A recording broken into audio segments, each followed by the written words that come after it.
Question number 2, the point on the straight line this, इस straight line पर point बताना है। ये स्ट्रेट लाइन पर, ये स्ट्रेट लाइन पर बाबू पॉइंट बताना है, इस स्ट्रेट लाइन पर पॉइंट बताना है।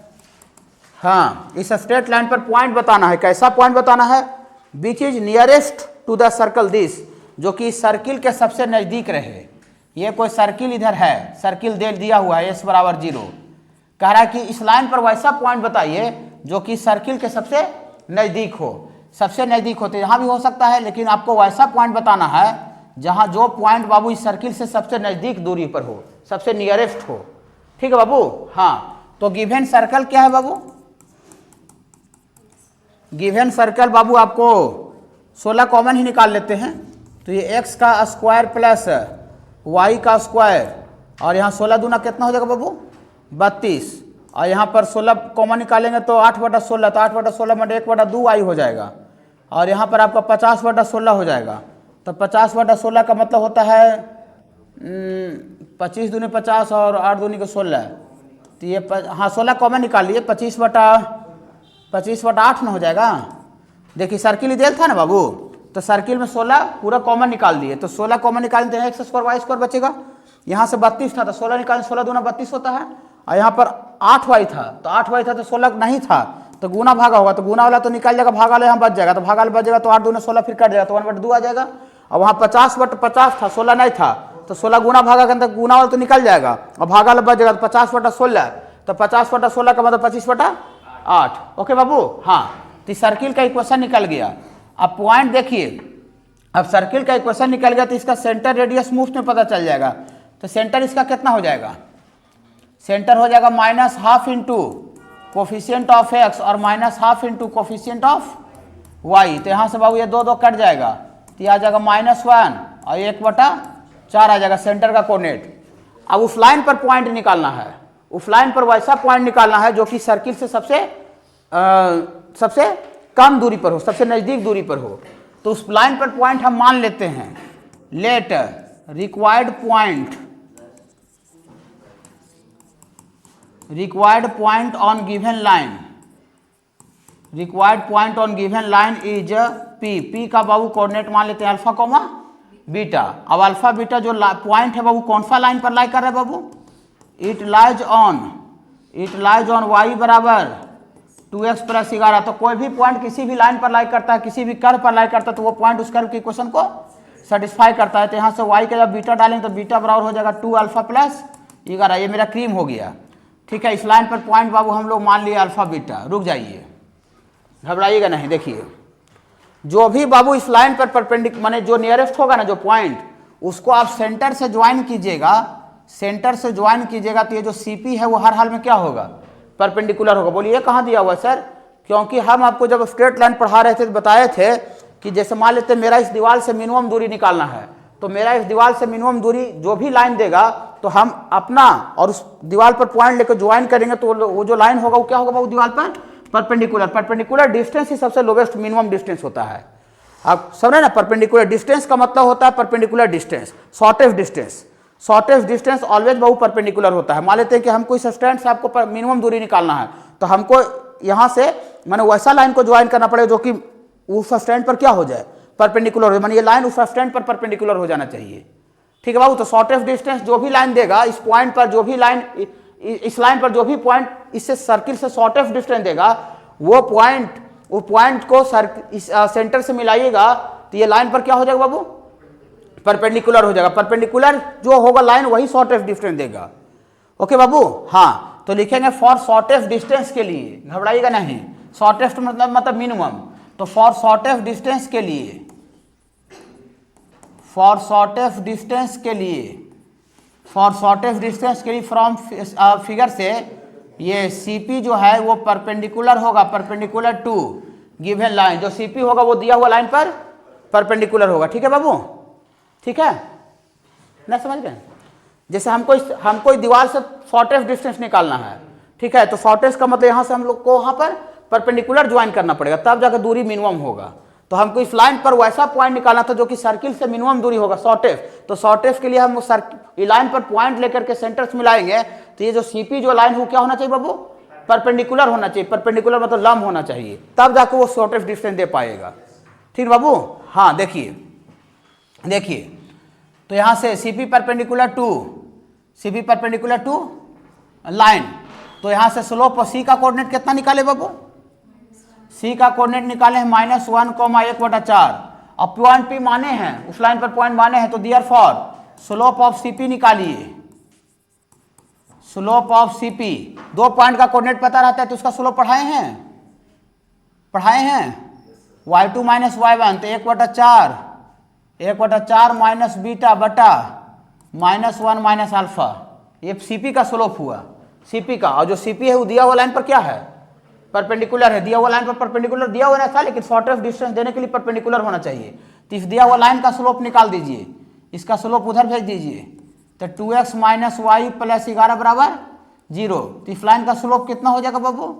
माइनस कोफिशिएंट ऑफ x बटा कोफिशिएंट ऑफ y, तो ये 2 कट जाएगा, तो इसका स्लोप कितना हो गया बाबू? 2। इस लाइन का स्लोप आ गया 2 और CP का स्लोप आ गया इतना। अब ये जो CP है उस लाइन पर परपेंडिकुलर है, परपेंडिकुलर नहीं रहेगा तो शॉर्टेस्ट डिस्टेंस देगा ही नहीं, मिनिमम डिस्टेंस के लिए परपेंडिकुलर होना चाहिए। हाँ, तो एन लिखेंगे CP परपेंडिकुलर टू, कौन सा लाइन पर परपेंडिकुलर है? 2x - y + 11 बराबर 0 दिया हुआ लाइन पर। तो दो लाइन परपेंडिकुलर रहता है तो दोनों का स्लोप का गुना कितना पढ़ाएं बाबू? -1। तो एक लाइन का स्लोप यहाँ पर है 2, अगला का स्लोप का वहाँ निकाले हैं, स्लोप CP का। ठीक है, तो इसका 1/4 माइनस बीटा बटा -1 - अल्फा, ये दोनों का स्लोप का गुना कितना होगा बाबू? -1। घबराइएगा नहीं, घबराने से कोई फायदा नहीं होता है। तो यहाँ से क्या कर दें, ये पूरा उधर गुना कर दीजिए, तो यहाँ से 2 × 1/4 माइनस बीटा बराबर, ये उधर गुना होगा तो -1 में 1 से गुना होगा तो 1 हो जाएगा, और माइनस अल्फा -1 से गुना होगा तो प्लस अल्फा हो जाएगा। इसको 2 गुना कर दीजिए, तो 2 में 1/4 से गुना होगा तो 2 × 2 = 4, 1/2 आ जाएगा, -2 बीटा बराबर 1 + अल्फा। और यहाँ से बीटा का वैल्यू पुट कर देते हैं उसमें, बीटा जो लाइन को सेटिस्फाई करवाए थे, तो इसमें बीटा का वैल्यू कितना है बाबू? पुट इसमें बीटा बराबर बाबू डाल देते हैं 2 अल्फा + 11, तो यहाँ से बाबू आ जाएगा -1/2 × 2 × बीटा, तो 2 × बीटा मैंने 2 इसमें गुना होगा तो -4 अल्फा, होल के पहले माइनस है, दोनों माइनस में हो जाएगा, 11 दूना 22 बराबर 1 + अल्फा, तो -4 अल्फा उधर चल जाएगा, तो -4 अल्फा उधर चल जाएगा बाबू, तो 4 अब 1 5 अल्फा हो जाएगा, 5 अल्फा, तो 5 अल्फा इधर आपको 1/2 -22 और -1 और इतना बराबर 5 अल्फा। और यहाँ से कितना जब बाबू LCM 2 लेंगे, तो 2 लेंगे तो ये -22 - 1 -23 -1 -22 -23, और फिर LCM लेंगे तो 1 - 23 दूनी 46, अब बटा 2 उधर चल जाएगा तो 5 दूना 10 अल्फा, तो 1 में से 46 जाएगा तो -45, तो यहाँ से -45 बराबर 10 अल्फा, तो अल्फा बराबर ये 5 से कट जाएगा तो 5 दूनी के 10, और ऐसा नहीं होगा बाबू, तो ये -9/2, एगो पॉइंट है ऐसा देखिए तो 9/5 है कि 2 है? आंसर देखिए ना, एक एगो कोऑर्डिनेट है -9/2, तो अल्फा आ गया, अल्फा का वैल्यू फिर यहाँ डाल देंगे तो बीटा आ जाएगा, तो देयरफॉर बीटा बराबर कितना हो जाएगा बाबू? बीटा बराबर यहाँ अल्फा डालिए तो -2, तथी 2 × -9/2 और प्लस 11 ना बाबू, ये 2 कट जाएगा, तो बीटा बराबर 11 में से 9 चल जाएगा तो 2 आ जाएगा, तो देयरफॉर पॉइंट P का कोऑर्डिनेट जो अल्फा बीटा माने थे, तो अल्फा की जगह पर 9/2 है, बीटा की जगह पर 2 है। ये बाबू उस लाइन पर पॉइंट होगा जहाँ से सर्किल का जो दूरी होगा वो शॉर्टेस्ट देगा, शॉर्टेस्ट जो भी दूरी होता है वो आपका परपेंडिकुलर डिस्टेंस होता है। फिर वो फिजिक्स में भी ऐसा, इस पर थ्योरी बताया था बाबू, लेकिन क्वेश्चन ये थ्योरी पर नहीं बता पाए थे, ठीक है ना, तो क्वेश्चन बताते हैं। ये जो पॉइंट जो दिया हो बाबू, इसका इस सर्किल से सबसे शॉर्टेस्ट डिस्टेंस बताना है और लार्जेस्ट बताना है कि ये पॉइंट का सर्किल से सबसे बड़ा दूरी क्या है और सबसे कम दूरी क्या है। तो उसके लिए बाबू हम आपको थ्योरी डिस्कस किए थे, लेकिन क्वेश्चन नहीं बताए थे, ठीक है। उसके लिए सबसे पहले आपको नहीं विराट कोहली का एग्जाम्पल लिए थे कि विराट कोहली मैदान के अंदर है कि बाहर है कि पर है, तो उसका मैदान से सबसे बड़ा और कम दूरी, ठीक है। तो सबसे पहले पॉइंट को पता करना पड़ेगा कि जो दिया हुआ पॉइंट है वो सर्किल के अंदर है कि सर्किल के बाहर है कि सर्किल के पर है, ठीक है, पता करना पड़ेगा। बोलिए सर वो कैसे पता करते हैं? वो बताए हैं कि position of point with respect to circle, जो पॉइंट आपको दिया हो उसको सर्किल में पुट करना पड़ेगा। अगर पुट करने से ग्रेटर देन 0 आएगा तो वो जो पॉइंट हो सर्किल के आउटसाइड बाहर होता है ना, और इक्वल टू 0 आ जाए तो सर्किल पर होता है, और लेस देन 0 आए तो सर्किल के अंदर होता है। तो आगे सबसे पहले बाबू उस पॉइंट को पोजीशन चेक करते हैं कहां पर है, माने विराट कोहली कहां पर है, मैदान के बाहर है कि बाउंड्री पर खड़ा है कि मैदान के अंदर, वो चेक करने जा रहे हैं। देखिए तो ये आपको पुट कर दीजिए पॉइंट को, ये पुट कर दीजिए 2,-7 इन सर्कल, सर्कल में पुट कर दीजिए बाबू। तो यहाँ x बराबर 2 डालिएगा तो 2 का स्क्वायर, और ये -7 का स्क्वायर ना बाबू, और ये 14 14, यहाँ से बाबू आपका 14 × 2 और -10 × -7 और -151। तो यहाँ से बाबू 2 दूना का 4 और 7 का स्क्वायर 49 49, और -14 दूना 28 और 10 सते 70 प्लस हो जाएगा, माइनस प्लस और -151। तो 49 और 4 53, 53 और 70 7 5 12 123 आवेगा, 123 और माइनस में 128 170 179 आ जाएगा। देखिए कम है ज़्यादा घटने वाला, तो ऐसे ही पता चल रहा है कि क्या आवेगा, ये नेगेटिव आवेगा। तो उस पॉइंट को लाइन में डाले, सर्किल में डाले बाबू, और लेस देन 0 आ गया, मतलब जो पॉइंट है सर्किल के अंदर होगा। ठीक है बाबू। हाँ, तो इसका मतलब ये जो पॉइंट है, ये जो पॉइंट है बाबू 2,-7, ये lies inside the circle, lies inside the circle, माने विराट कोहली जो है सर्किल के अंदर है। ये जैसे अब सर्किल बना लेते हैं, ठीक है। अब सर्किल का थी पॉइंट का पोजीशन बाबू पता चल गया, तो हम लोग सर्किल बना लिए, और ये पॉइंट बाबू कहीं भी होगा, पॉइंट पी इसको बोलते हैं। तो पॉइंट पी कहाँ है बाबू, सर्किल के अंदर। अंदर कहाँ, उसका कोई मतलब नहीं है, अंदर खाली है, ठीक है ना, कहीं भी अंदर बना सकते हैं। विराट कोहली अंदर है। अब इस विराट कोहली का मैदान से, मैदान माने सर्किल से सबसे बड़ा दूरी बताना है, सबसे छोटा दूरी। तो हम बताए थे कि जो भी बड़ा और छोटा दूरी जो देता हुआ जो लाइन होता है वो कहाँ से गुजरता है, सेंटर से। कहा कि जो सबसे बड़ा जो डायमीटर होता है कॉर्ड, वो डायमीटर होता है, सेंटर से पास करता है, ऐसा थ्योरी बताए हुए बाबू। तो इस पॉइंट पी को कहाँ से गुजरवा देंगे बाबू, सेंटर से।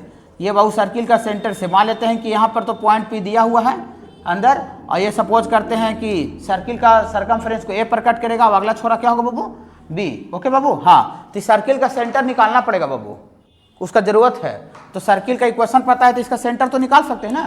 तो इसका सेंटर कितना हो जाएगा बाबू, इसका सेंटर हो जाएगा -12 × कोफिशिएंट ऑफ x।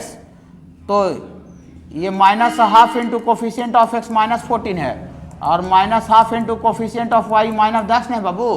तो यहाँ से 2 सते 14 2 5 10, तो यहाँ से बाबू माइनस प्लस, ये 7 हो गया और ये 5 हो गया। सेंटर का कोऑर्डिनेट बाबू कितना निकल गया बाबू, 7 का 5। देखिए तो आँख से दिख रहा होगा कि ये जो पॉइंट पी है उसका मिनिमम जो दूरी है वो पी ए है, सबसे सर्किल से मिनिमम, और मैक्सिमम दूरी क्या है बाबू, ये पॉइंट पी का सर्किल से मैक्सिमम जो दूरी होगा डायमीटर को मिलाकर सेंटर से पास को अगला छोरा से दूरी पी बी है ना, थ्योरी डिस्कस किया हुआ है। तो इसका मिनिमम दूरी कितना है बाबू, पी ए। तो स्मॉलेस्ट जो डिस्टेंस है और पॉइंट पी का वो आपका पी है, स्मॉलेस्ट डिस्टेंस। तो देयरफॉर ये स्मॉलेस्ट जो डिस्टेंस जो होगा बाबू, स्मॉलेस्ट डिस्टेंस बराबर पी ए। हम थ्योरिक्स में बोले थे कि बाबू पी का कोऑर्डिनेट पता है लेकिन ए का कोऑर्डिनेट पता नहीं है, खाली सर्कल का इक्वेशन पता है, सेंटर पता है, और इसका रेडियस का भी जरूरत पड़ेगा। ठीक है, इसका रेडियस का भी जरूरत पड़ता है, तो इसका रेडियस भी निकाल दीजिए। तो एंड इसका रेडियस आर बराबर कितना होगा वो, √g²। तो 7 का स्क्वायर 49 और f स्क्वायर -c, तो c पहला ही से माइनस में है, तो माइनस प्लस 151 हो जाएगा। तो 49 और 25 9 5 14 और 4 2 6 1 7 74 174 अरे 74 15 आएगा। तो ये रेडियस कितना आ गया बाबू, 15। आप देखिए मिनिमम दूरी पी ए, तो कोई बता सकते हैं पी ए मिनिमम दूरी कैसे निकालेंगे, सी ए माइनस सी पी, सी ए माइनस से बताया हुआ है। तो यहाँ से इसको लिख सकते हैं बाबू, आपको सी ए माइनस सी बन गया ना। हाँ, तो यहाँ से सी ए उसका रेडियस नहीं बाबू, ये सी ए रेडियस नहीं बाबू ये वाला, और माइनस सी पी, तो सी पी तो डिस्टेंस फार्मूला से निकल जाएगा। ये सी पी, सी का भी कोऑर्डिनेट पता, पी का भी कोऑर्डिनेट पता, तो डिस्टेंस फार्मूला पढ़ाए हैं। तो सी पी का डिस्टेंस फार्मूला से बोलिए 7 -2 का स्क्वायर प्लस 5 और माइनस प्लस हो जाएगा 7 का स्क्वायर। तो यहाँ आर रेडियस बाबू सर्किल का 15 निकाले हैं, और ये वाला बाबू आपको 7 का में से 2 गया 25, और ये 7 5 12 12 का स्क्वायर 144, तो इसका मॉडुलस तो 144 और 144 और 25 169, 169 का रूट 13, तो 25 में से 13 चल जाएगा बाबू, 15 में से 13 चल जाएगा तो 2 यूनिट आ जाएगा। 2 यूनिट इसका मिनिमम दूरी पी आ गया, पी, और इसका मैक्सिमम दूरी कितना होगा बाबू? इसका मैक्सिमम डिस्टेंस इस पॉइंट का, विराट कोहली का मैक्सिमम दूरी सर्किल से पी बिन होगा। हाँ, तो पी बी आवेगा कैसे? पी बी आवेगा बाबू, हाँ ये C B plus P C ना, तो यहाँ C B plus P C, तो सी बी तो रेडियस है बाबू, अब प्लस पी सी ऊपर निकाले हुए हैं 13, निकाले ना 13, हाँ तो 13, तो रेडियस आपका ये 15 और प्लस 13, ये आपका 28 यूनिट आ जाएगा। मैक्सिमम में मिनिमम है, देखिए हम लास्ट तक हम मेहनत करेंगे। अभी जो बच्चा 12th में जो अभी है, अभी देखिए थोड़ा सा रिवीजन वाला क्लास लैब में थोड़ा सा इसलिए नहीं आया है, ठीक है, पिछले दिन कम बच्चा जुड़ा था, थोड़ा ज़्यादा बच्चा था, थोड़ा धीरे पता चलता है सर स्टार्ट कर दिए है कि अभी CBSE का एग्ज़ाम अभी मैंने स्टार्ट कर दिया है। अब जो बच्चा CBSE का बोर्ड का है वो थोड़ा सा बोर्ड पर ज़्यादा फोकस्ड है, और उसको लगता है कि बोर्ड को छोड़ कर भी हम कौन JEE मेंस वाला में भी थोड़ा सा तैयारी करने जाए, ठीक है। अगर वो एग्ज़ाम नहीं रहता तो फिर तो एग्ज़ाम अगर हो जाएगा तो फिर गैप 10 दिन का गैप देगा, 8 दिन का गैप देता है ना, एक सब्जेक्ट और 2 सब्जेक्ट में, तो उसमें वो जुड़ेगा वो। तो हम लास्ट तक आपको बाबू काम करेंगे, ठीक है, एकदम अंतिम तक, अप्रैल तक काम करेंगे। 2000 आपका काम होगा 2026 में है, आपका 2027 का अप्रैल तक काम करेंगे, 2027 के अप्रैल तक। और खाली JEE मेंस का तैयारी करने के बाद JEE मेंस में सेलेक्ट नहीं होता है, उसके JEE मेंस इस लेवल का आप तैयारी कर लिए, क्वेश्चन आप प्रैक्टिस कर लिए, तो इसके नीचे जितना एग्जाम दीजिएगा ना सब आपको एकदम हवाई लगेगा। जैसे NDA दीजिएगा बहुत आसान लगेगा, वेस्ट बंगाल सब तो एकदम कुछ नहीं लगेगा, VIT BHU का एग्जाम दीजिएगा, AMU का एकदम आसान लगेगा, ठीक है ना। CUET का भी एग्जाम JEE मेंस के मुकाबले मैंने सबसे टॉप जो लेवल होता है वो एडवांस का है, एडवांस का सबसे टॉप लेवल, और उससे जो नीचे स्तर का जो चीज़ है वो मेंस का है। अब बाकी NDA का मेंस से आधा लेवल है, हाँ, जैसे मान लेते हैं JEE मेंस यहाँ है तो NDA सीधा यहाँ, हमारे ऐसे समझिए, वहाँ नहीं समझिएगा। जैसे JEE मेंस अगर 20 है तो सीधा NDA जो है आपका 12-13 है, इतना का कम है। वो तो सामने देखिए यहाँ पर ये भी है और उधर भी है, ठीक है। आप कोई एक जैसे चैप्टर हम सर्किल पढ़ा रहे हैं, सर्किल में एकदम पूरा का पूरा, आप उतना बच्चा बुतरू नहीं है कि कंपेयर नहीं कर सकते हैं, ठीक है, कंपेयर करके आप देख सकते हैं, क्वेश्चन इसका बना को क्वेश्चन उसका बना के देख सकते हैं। नहीं तो क्वेश्चन पता चल जाता है कि इसका बन रहा है, इसका थोड़ा दिक्कत होता है, प्रॉब्लम होता है, ठीक है ना। हाँ, तो इस स्तर का तैयारी करिए तो इसके नीचे का जितना भी स्तर है ना सब आपका टोटल ऑटोमेटिक क्लियर हो जाएगा, सब में सिलेबस सेम होता है। और वो आरभेट वाला जो फॉर्म बोले तो भर दीजिएगा, आरभेट टैलेंट वाला बोले थे ना फॉर्म, उसको भर दीजिएगा। स्कॉलरशिप वाला बाबू भर दिए क्या कोई? उसमें देखिए आपको वीडियो बनाए थे ना, हाँ, आरभेट talent search test in mathematics and science नाम है उसका, वो इंडिया स्तर का एग्जाम है। उसमें आपका मान लेते हैं कि नंबर काम भर ले चला है, वो अपना वो बोर्ड डिसाइड करता है कितना नंबर हमको देना चाहिए। तो सबसे पहले तो आपको माने एक राष्ट्रीय स्तर पर, नेशनल लेवल पर आपको पुरस्कृत किया जाएगा, सम्मान दिया जाएगा सबसे फर्स्ट में, ठीक है, एकदम नेशनल लेवल पर बोल रहे हैं, बिहार उहार गया नहीं कि गया का DM आपको बुलाएगा गांधी मैदान में। ऐसे गया का DM भी अगर गांधी मैदान बुलाए तो वो भी इस मोमेंट में, इस अवस्था में कम बात नहीं होता है। लेकिन वो गया का DM छोड़ दीजिए, बिहार का मुख्यमंत्री छोड़ दीजिए, वो नेशनल लेवल मैंने दिल्ली पूरा भारत स्तर पर आपको बुला के सम्मानित किया जाएगा। प्लस आपको स्कॉलरशिप मिलेगा, मतलब आप अभी 12 के बाद फिर जब कॉलेज यूनिवर्सिटी में जाइएगा तो उसमें आपको फी में आपको छूट मिलेगा, वो सर्टिफिकेट दिखाएगा। तो 4 साल तक पढ़ाई कीजिए, 4 साल तक छूट मिलते रहेगा। हाँ, उसका एग्जाम होगा। अभी आप फॉर्म भरने का भी फॉर्म उसका है, फॉर्म भरने का 16 मार्च तक टाइम है। नहीं, वो क्लास वाइज होता है 6 to 12, ठीक है। तो अभी आप 11th के लिए भरिएगा, क्योंकि अभी आप 11th का सिलेबस कंप्लीट कर पा रहे हैं ना, 12 का तो अभी होगा नहीं, 10 का भी कहे 11th के लिए भरिएगा। आप सुनिए, अब उसमें आपको इस तरह से सब्जेक्ट चुनना है कि हम मैथ और साइंस चूज करें। तो मैथ और अगर साइंस चूज कर लिए तो मैथ आधा आवेगा, आधा मैथ और आधा में साइंस आवेगा, ठीक है। तो कि आधा में साइंस जो आवेगा उसमें बायो भी आवेगा, तो बायो तो अभी पढ़ नहीं रहे हैं, तो सिर्फ और सिर्फ आपका मैथ का सिलेक्शन करना है, ओनली मैथमेटिक्स।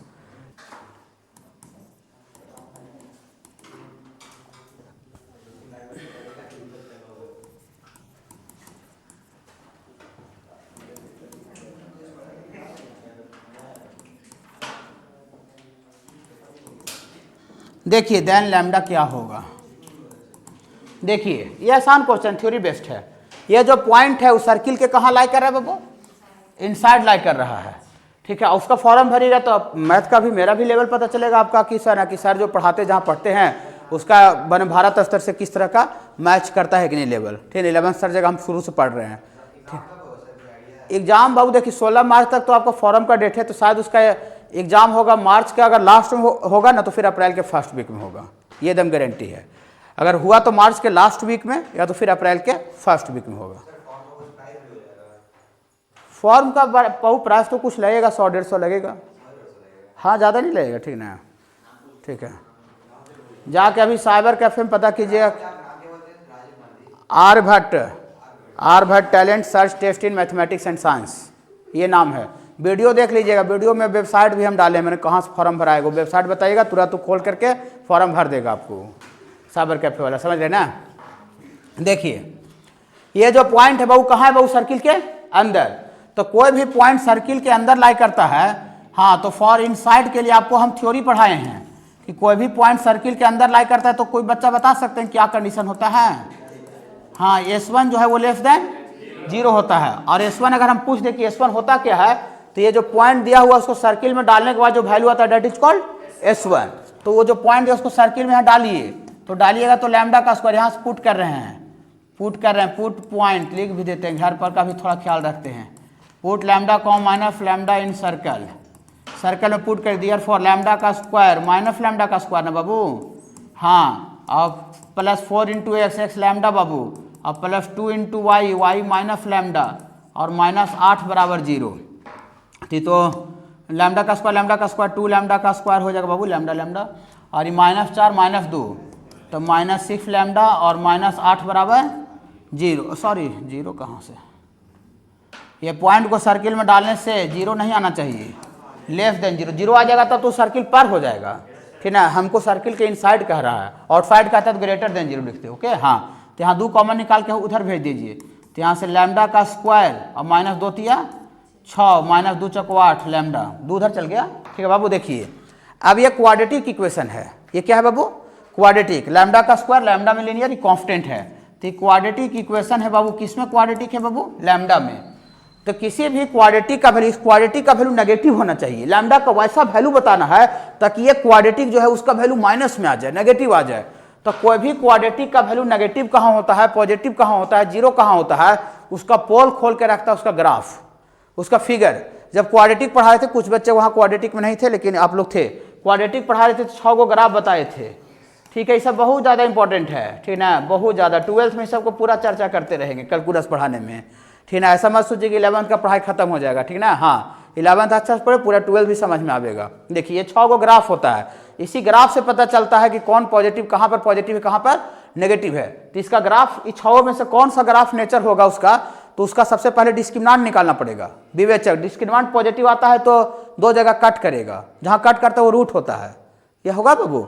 और लैम्डा में क्वाड्रेटिक है तो लैम्डा स्क्वायर का कोफिशिएंट तो ऐसी 1 है, 1 पॉजिटिव, तो इसका जो ग्राफ होगा वो ओपन अपवर्ड होगा, ये वाला होगा, ऊपर की तरफ, मैंने ऊपर की तरफ खुला होगा। डिस्क्रिमिनेंट से पता चलेगा कि कट करेगा कि टच करेगा, कि कट और टच नहीं करेगा, ठीक है। देखते हैं, देखिए इसका डिस्क्रिमिनेंट निकालिए, विवेचक जिसको बोलते हैं हिंदी में। तो डिस्क्रिमिनेंट का वैल्यू आपको याद होगा बी स्क्वायर, तो बी की जगह पर -3 है, उतना पढ़ा हुआ है, कोई दिक्कत नहीं है, पूरा 12th में चर्चा करते रहेंगे। 4 ए की जगह पर कुछ नहीं तो लैम्डा स्क्वायर कोफिशिएंट 1, और सी की जगह -4 है बाबू, तो यहाँ डिस्क्रिमिनेंट -3 का स्क्वायर 9, माइनस प्लस हो जाएगा बाबू 16, तो 16 9 25, तो 25 पॉजिटिव हो गए बाबू। तो इसका जो डिस्क्रिमिनेंट है ग्रेटर देन 0 आ रहा है, तो इसका जो ग्राफ होगा ओपन अपवर्ड होगा। अब ओपन अपवर्ड होगा, ओपन अपवर्ड तो होवे करेगा, और साथ ही साथ 2 जगह कट करेगा। ये कोफिशिएंट ऑफ लैम्डा का स्क्वायर 1 पॉजिटिव है तो ग्राफ ओपन अपवर्ड, और डिस्क्रिमिनेंट पॉजिटिव है तो ग्राफ 2 जगह कट करेगा। तो 2 जगह जो जहां जहां कट करेगा वो उसका रूट कहलाता है। तो इसका रूट निकाल लेते हैं, इस क्वाड्रेटिक का रूट, हाँ। तो फॉर रूट के लिए रूट कैसे निकालते हैं वो भुला गए हैं थोड़ा सा हम, हाँ। रूट निकालने के लिए क्या करते हैं, थोड़ा सा हम भूल गए हैं। लैम्डा का स्क्वायर और -3 लैम्डा और -4 बराबर 0 करके रूट निकलता है ना, हाँ। वैसा वैल्यू जो कि इक्वेशन को इक्वल टू 0 कर देता है, दैट इज कॉल्ड रूट, ये हिंदी में मूल बोलते हैं इसको, हाँ। तो इसको फैक्टराइज होगा ये -4 लैम्डा प्लस लैम्डा और -4 बराबर 0, तो यहाँ से लैम्डा कॉमन निकल जाएगा, तो लैम्डा -4 प्लस 1 कॉमन निकल जाएगा, तो लैम्डा -4 बराबर 0, तो यहाँ से लैम्डा -4 अब इतना इंटू लैम्डा प्लस 1 बराबर 0, तो इसको बाबू 0 करेंगे तो लैम्डा बराबर 4 आ जाएगा, इसको 0 करेंगे तो लैम्डा बराबर -1। ये 2 को इसका रूट आ गया, रूट आ गया तो इसको ग्राफ बनाएंगे तो therefore graph of quadratic Q dot E मैंने क्वाड्रेटिक इक्वेशन देखिए ये लैम्डा एक्सिस है, लैम्डा एक्सिस मैंने इस पर जितना वैल्यू होगा सब लैम्डा का वैल्यू होगा और ओपन अपवर्ड कट करेगा, ओपन अपवर्ड देखिए इस तरह का कट करेगा, काहे कट करेगा समझ रहे हैं ना। अभी जहां जहां कट किया उसका रूट तो ये छोटा वैल्यू है तो छोटा वैल्यू तो पीछे वाला होगा, अब जो 4 बड़ा वैल्यू है वो आगे होगा। ठीक है वो ग्राफ बना दिए। आप देखिए ई 4 के आगे जो इसका जो ग्राफ है 4 के आगे इसका ग्राफ लैम्डा एक्सिस से ऊपर है तो लैम्डा एक्सिस से ऊपर का मतलब प्लस और -1 से 4 के बीच में लैम्डा एक्सिस के नीचे है, इसे पढ़ाया हुआ है। हाँ तो ये आपको इस एरिया में क्या है बाबू नेगेटिव है, नेगेटिव। और हमको -1 के पीछे भी जाएंगे तो इसका ग्राफ लैम्डा से ऊपर है तो ये प्लस में है बाबू, प्लस में। तो हमको देखिए इस क्वाड्रेटिक का वैल्यू नेगेटिव होना चाहिए तो इस बताइए इस क्वाड्रेटिक वैल्यू माइनस में कहाँ से कहाँ तक आ रहा है, -1 से लेके 4 तक आ रहा है, -1 से 4 में ही ये नीचे लटक रहा है, नीचे मतलब नेगेटिव हो रहा है क्या बाबू। हाँ तो इसका मतलब दियर फॉर ये इफ लिखेंगे लैम्डा का स्क्वायर और -3 लैम्डा -4 नेगेटिव होगा तो देन लैम्डा का वैल्यू लैम्डा बिलोंग्स टू, थोड़ा गुनगुनाइएगा, बिलोंग्स टू कहाँ से कहाँ तक लैम्डा होगा नेगेटिव होगा तो -1 से 4, बड़ा ब्रैकेट कि छोटा ब्रैकेट, छोटा ब्रैकेट। बोली क्यों ओपन इंटरवल, क्योंकि -1 तो रूट है तो इसको इक्वल टू 0 कर देगा, लेकिन यहाँ इक्वल टू 0 नहीं है, सिर्फ और सिर्फ नेगेटिव है। नेगेटिव है मतलब रूट को -1 और 4 को छोड़ देना पड़ेगा। ठीक है बाबू तो ये -1 और 4 को भी छोड़ देंगे, -1 के नीचे। सपोज करते हैं बाबू ये देखिए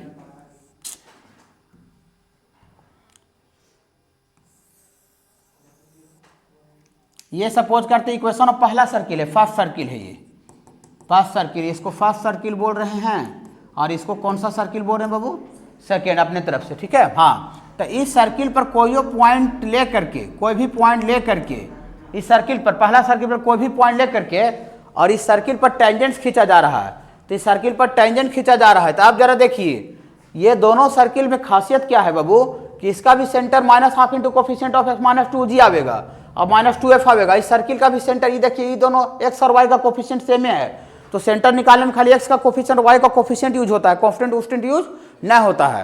तो ये दोनों का सर्किल का सेंटर सेम है मैंने कंसेंट्रिक हुआ, कंसेंट्रिक माने जिसका सर्किल का सेंटर एक जगह होता है। तो बताइए सेंटर तो एक जगह है लेकिन जिस पर सर्किल पर इस सर्किल पर पॉइंट लेके इस सर्किल पर टेंजेंट खींचा जा रहा है तो नीचे वाला सर्किल इससे बड़ा होना चाहिए छोटा होना चाहिए, छोटा होना चाहिए, बड़ा रहेगा फिर इसे खिंचावे नहीं करेगा। देखिए इस पर पॉइंट लेना है और ये बड़ा सर्किल बना दिए तो इस पर फिर टेंजेंट कैसे खींचिएगा, ये तो कट कर देगा, कट कर देगा। माने जिससे टेंजेंट खींचा जा रहा है, जिस पर खींचा जा रहा है उस सर्किल छोटा होना चाहिए, छोटा होना। देखिएगा छोटा सर्किल बनाते हैं ठीक है, टेढ़ा मेढ़ा कोई दिक्कत नहीं है। ये दोनों सर्किल का सेंटर निकालिएगा, निकालेंगे तो दोनों सर्किल का सेंटर कंसेंट्रिक है तो -g, -f आएगा। पीला वाला सर्किल और उजला वाला सर्किल दोनों का सेंटर एक जगह पर, निकालने से पता चल रहा है। ठीक है हाँ और बड़ा वाला सर्किल से जो सर्किल 1 था और जो पीला वाला सर्किल है सर्किल क्या है बाबू, ये सर्किल आपका दूसरा सर्किल है नीचे वाला। इसी सर्किल पर कोई पॉइंट लेकर के टेंजेंट खींचा जा रहा है, देखिए खींचते हैं, देखिए पॉइंट P से टेंजेंट खींच रहे हैं, खिंचाया। ये सपोज करते हैं टेंजेंट जो PA है और टेंजेंट क्या है बाबू PB, PA और PB टेंजेंट्स है जो कि बड़ा वाला सर्किल 1 का, सर्किल 1 पर कोई भी पॉइंट से इस छोटा वाला सर्किल पर टेंजेंट खींचा जा रहा है। तो आपको ठीक है बाबू यहाँ तक क्वेश्चन समझ रहे हैं ना, इस सर्किल पर कोई भी पॉइंट लेकर के छोटा वाला सर्किल पर टेंजेंट्स खींचा जा रहा है। PA and PB are tangents drawn from any point on the circle first to circle second circle. Okay बाबू हाँ तो आपको प्रूफ क्या करना है कि so that angle between tangents के बीच का एंगल को प्रूफ करना है कि कितना आएगा बाबू 2 अल्फा आएगा। 2 अल्फा मैंने टेंजेंट्स के बीच का कोण निकालना है एक तरह से, मैंने हमको यह कोण निकालना है, एंगल निकालना है, ये वाला कोण निकालना है। ठीक है बाबू यही कोण निकालना है, दोनों टेंजेंट्स के बीच का कोण निकालना है। ठीक है चलिए देखिए क्वेश्चन समझ गए। चलिए तो सेंटर ऑफ सर्कल 1 का सेंटर ये डायरेक्ट तो जनरल फॉर्म में है ये है तो डायरेक्ट -g, -f हो जाएगा।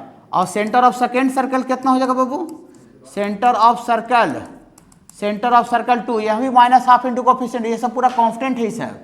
ठीक है बोली ना सर GF इधर भी, GF से मतलब नहीं, मतलब है x का टर्म एक जगह है और y का टर्म एक जगह, इधर एक जगह भी, इसके अलावा आगे में 3 टर्म जो है उसमें x और y का टर्म नजर नहीं आ रहा है, एक्सिस पे यहीं पर एक्स और वाई का टर्म नजर आ रहा है, तो सेंटर सेम ही ना आएगा। तो सेंटर अगला का भी कितना हो गया, माइनस जी माइनस एफ। इसका मतलब therefore circle 1 and 2, therefore circle 1 and 2 are concentric हो गया ना बाबू। हाँ, आर कंसेंट्रिक हो गया। कंसेंट्रिक सर्कल जिसका सर्किल का सेंटर एक जगह पर होता है, कंसेंट्रिक, ऐसा हो गया। ठीक है, देखिए एंड लिखेंगे and P A and P B are tangent, P A and P B are tangents, P A और पी बी बाबू टेंजेंट्स है। देखिए अब उसके बीच का कोण निकालना है, ठीक है, एंगल निकालना है, प्रूफ करना है 2 अल्फा। देखिए देखिए, घबराइएगा नहीं। इसका बाबू यहां से यहां तक मिलाइए सी ए, तो सी ए निकालिएगा तो जो सी ए है वो दूसरा सर्किल का रेडियस है कि पहला सर्किल का रेडियस है, दूसरा सर्किल, सेकेंड सर्किल का है ना, पीला वाला का है।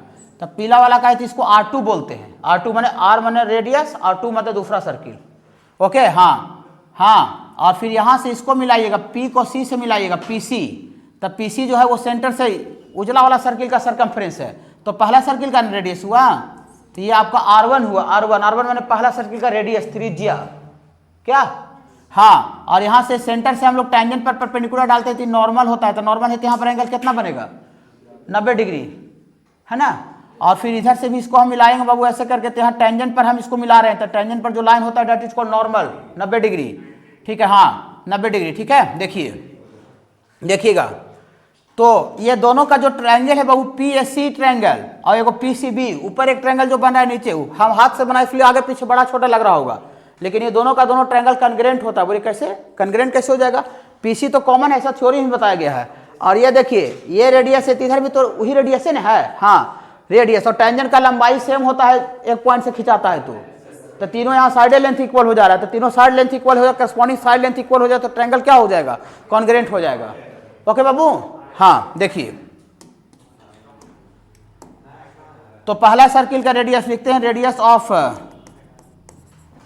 ऑफ फर्स्ट सर्किल, पहला सर्किल का रेडियस R1 निकालना पड़ेगा, निकालेंगे क्या, वो तो डायरेक्ट फार्मूला होता है, जनरल सर्किल है। रेडियस क्या होता है बाबू, रूट अंडर जी square plus F square minus C. और रेडियस ऑफ सेकेंड सर्कल निकालिए, radius of second circle R2 बराबर, radius of second circle R2 बोलिएगा, रूट अंडर जी स्क्वायर, तो जी तो जी है, जी स्क्वायर प्लस एफ स्क्वायर, लेकिन सी का डिजाइन बदल जाएगा। सी जानते हैं कहां से कहां तक है, सी पूरा ई वही है और ई भी है, समझे। एक्स स्क्वायर वाई का स्क्वायर, एक्स और वाई ये 4 टर्म है, खाली पीला वाला देखिए संजोग से पीला वाला लिखा हुआ है, उजला वाला तीनों है, तो जो पीला वाला तीनों है उसमें सब में एक्स और वाई है, बाकी उजला वाला तीनों में एक्स और वाई हमको नजर नहीं आ रहा है। तो जो नहीं नजर आ रहा है, जिसमें एक्स और वाई नजर नहीं आ रहा है, that is called constant. Okay बाबू, तो G square plus F square minus C, तो माइनस सी में वो तीनों लेना पड़ेगा, तब गुनगुनाइएगा, तो माइनस सी, तब माइनस सी साइन स्क्वायर अल्फा, और ये गुना होगा, देखिए ब्रैकेट के बाहर गुना है, तो G square cos square alpha, whole के पहले माइनस होता है तो माइनस में हो जाएगा, तब माइनस में हो जाएगा G square cos square alpha, और माइनस ई वाला माइनस एफ स्क्वायर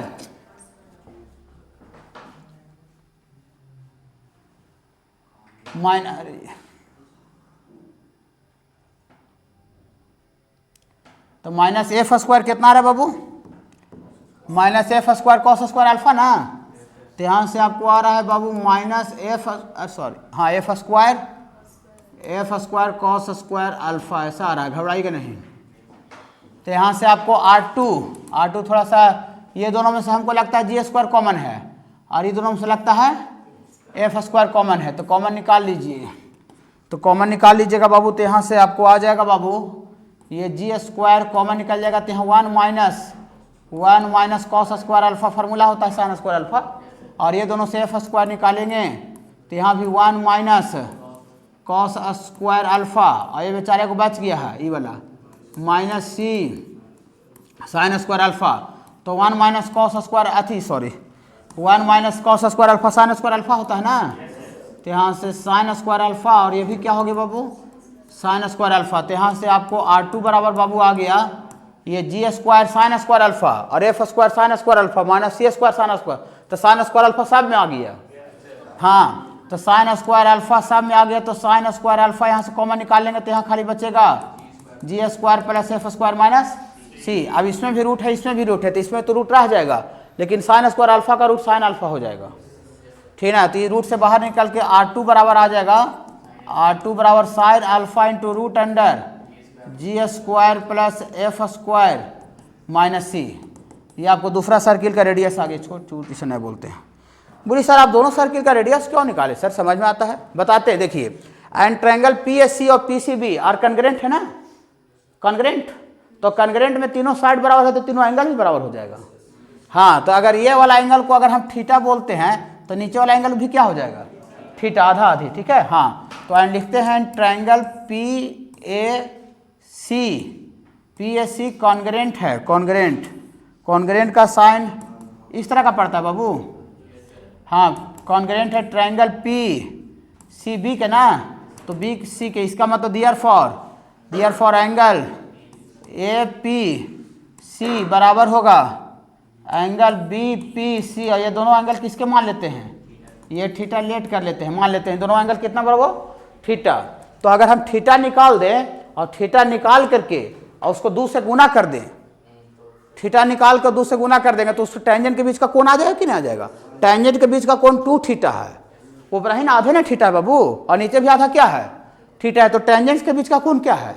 2 थीटा। तो वही 2 थीटा का वैल्यू प्रूफ करना है कि 2 अल्फा आना चाहिए। टेंजेंट्स के बीच का एंगल तो क्या प्रूफ करना है? देखिए लिखा हुआ है क्वेश्चन में कि prove that angle between tangent is 2 alpha. तो हम 2 थीटा निकालेंगे और वही 2 थीटा किसके बराबर आ जाना चाहिए? 2 अल्फा के बराबर है, तो प्रूफ हो जाएगा कि टेंजेंट्स के बीच का कोण 2 अल्फा था, ठीक है। चलिए, तो ये चलते हैं बहु फ्रॉम ये ट्रायंगल PAC से। PAC कैसा ट्रायंगल है? राइट एंगल है कि दूसरा है? राइट एंगल ट्रायंगल है। तो राइट एंगल ट्रायंगल 90 के सामने हाइपोटेनस पता है और एक तरह से परपेंडिकुलर पता है। जब परपेंडिकुलर और हाइपोटेनस साइन होता है ना, तो यहाँ से साइन थीटा लिखिए, साइन थीटा। तो साइन थीटा, तो थीटा के सामने वाला परपेंडिकुलर R2 और बटा R1 हो जाएगा साइन थीटा। थीटा के सामने परपेंडिकुलर बाबू, राइट एंगल ट्रायंगल परपेंडिकुलर बटा हाइपोटेनस, 90 के सामने हाइपोटेनस, ठीक है बाबू। चलिए, तो R2 कितना निकालें बाबू? मेहनत किए थे, R2 मेहनत किए थे sine alpha into root under जी square plus F square minus c. R1 इधर है बाबू, R1 आपको डायरेक्ट है रूट अंडर जी square plus F square minus c. इसको मैथ में इंजॉय बोला गया है, तो मैथ में इंजॉय आ गया। तो साइन थीटा बराबर साइन अल्फा, तो दियर फॉर थीटा बराबर अल्फा, थीटा बराबर अल्फा आया। और हमको therefore tangents, angle between tangents कितना था? 2 थीटा ना, तो एंगल बिटवीन टेंजेंट्स आपका 2 थीटा था। तो हम दोनों से दोनों गुना करेंगे तब ना टेंजेंट्स के बीच का कोण आएगा। हाँ, तो एंड लिखेंगे and angle between tangents, angle between tangents बराबर 2 थीटा। इधर 2 से गुना करेंगे तो 2 थीटा होगा, तो इन्हें 2 से गुना करेंगे तो उधर भी 2 से गुना करेंगे तो 2 थीटा बराबर कितना आ जाएगा बाबू? 2 अल्फा। प्रूफ हो गया कि टेंजेंट्स के बीच का जो एंगल 2 थीटा होगा वो 2 अल्फा के बराबर होगा। नहीं समझे?